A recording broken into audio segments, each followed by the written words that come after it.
Hello everyone! Ako nga pala si Udeng and welcome to my digital diaries. Ngayon nga ay araw ng Martes at samahan nyo kami sa aming pagtitinda maghapon. Let's go! Medyo tinanghali nga kami ng pagpunta niyan sa tindahan ng very light dahil nag-alarm nga ako ng 4:50 at napatay ko siya. Then pagkadilat ng mata ko, abay, alas 6 na. Ang galing! Ikatulad ba ako dito na pag nagising na nga sa alarm, may papatayin pa ulit? Kung nagsasalita nga lang yung mga alarm clock natin ay magsasabi talagang, wag ka mag-alarm! Alarm ka pa, papatay mo lang di naman. Lek ka o na high blood yung alarm, di ba? Fast forward nga, papunta na kami ng tindahan. At lagi nyo ba nakikita yung nagtitinda ng hotcake na yan? Bili kayo ng hotcake niya, masarap yan, promise. At pagdating nga namin ng tindahan, ay sakto nakapagbukas na rin pala si Ate Arlene. Siya na nga ang laging nagbubukas sa umaga. Nauna nga siyang pumasok sa amin dito sa tindahan para nga may makapagsaing agad. Kasi nung una nga namin dito, nung kaming dalawa pa lang ni Dada, ay nakakapagbukas kami niyan mga 6:30 na. Minsan nga talaga ay late kami nang nakakapunta dahil marami ang inaasikaso din sa kubo. Kaya nga laking tulong din yung andito na si Ate Shena at si Ate Arlene. Gumagaan na nga ang mga gawain at mas napapabilis pa. Dahil nga may katulong na ako dito sa tindahan. Alam nyo ba dati, share ko lang, dalawa pa lang kami ni Dada dito sa tindahan. Pagkasarado namin ng alas 2 or alas 3 ng hapon, ay didiretso pa nga kami ng area di para mamili. Pero puputulin ko nga muna yung kwento ko. May nagpapaturo pala paano gumawa ng veggie ball. Sa gagawin ko ng veggie ball, naglagay lang ng 7 cups ng harina, chicken powder 2 spoon, baking powder 3 spoon, garlic powder 1 spoon, pepper 1/4 spoon, asin 1 spoon,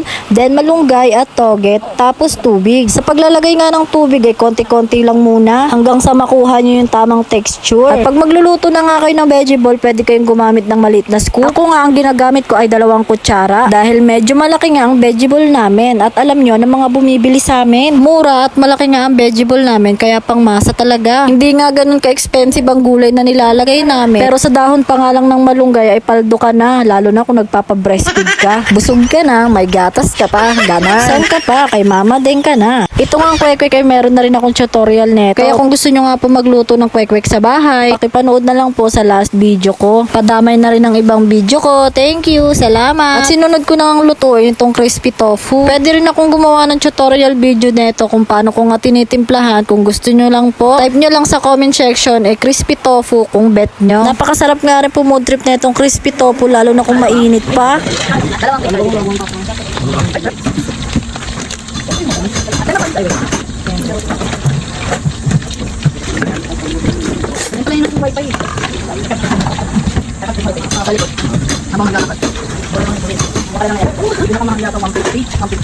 At share ko nga lang, habang nagluluto ay dapat multitasking ka. Dapat kaya mong magbenta at nag-aalmusal ka na din. At mabalik na nga ako sa kinukwento ko kanina. Pag-uwi nga namin ng tindahan dati ay mamamalengke pa kami. Bibili ng lumpia wrapper at ng toge. Pag-uwi ko nga niyan ay paghihiwalay-hiwalayin ko pa lahat ng lumpia wrapper. Tapos ako pa magbabalot yan hanggang abutin na ako ng alas 9 ng gabi. At pag kailangan ko na nga rin maghimay-himay ng pangpastil ay inaabot talaga ako ng alas 11 ng gabi. Alam mo yung gumagalaw pa yung kamay ko pero isang mata na lang yung nakadilat. Yung tipong kailangan mo talaga siyang tapusin ngayon pero ayaw na ng isang mata mo. Ilang beses na rin kasi akong inofera ni Dada na mag-hire nga ng kasama ko sa tindahan para hindi ako napapagod. Kaso nga ako, sabi ko ayoko kasi alam ko kaya ko. Tsaka nanghihinayang ako sa ipang papasahod. Charot. Pero kidding aside, huwag kayong manghinayang na kumuha ng tao dahil malaki ang matutulong niyan sa inyo. Lalo na kung gusto nyo pa ay magpalaki ng negosyo. Dahil kung sa tindahan pa lang lahat ay gagawin mo, paano mo pa maiisip yung mga bagay na magpapalaki sa negosyo mo? Kung pagod ka na dahil aabutin ka ng alas 11 ng gabi kakabalot ng lumpia, di ba? Hindi ka na makakapag-isip ng mga bagay na makakapagpalago sa negosyo mo. Iisipin mo na lang matulog. Kasi pagod ka na tapos may trabaho ka pa kinaumagahan. Oo, kumikita ka pero hindi lumalaki yung negosyo mo. Kaya sabi ni Dada na mentor ko, huwag kang matakot gumamit ng pera at ng tao dahil makakatulong yan sa'yo. At tama naman talaga siya doon.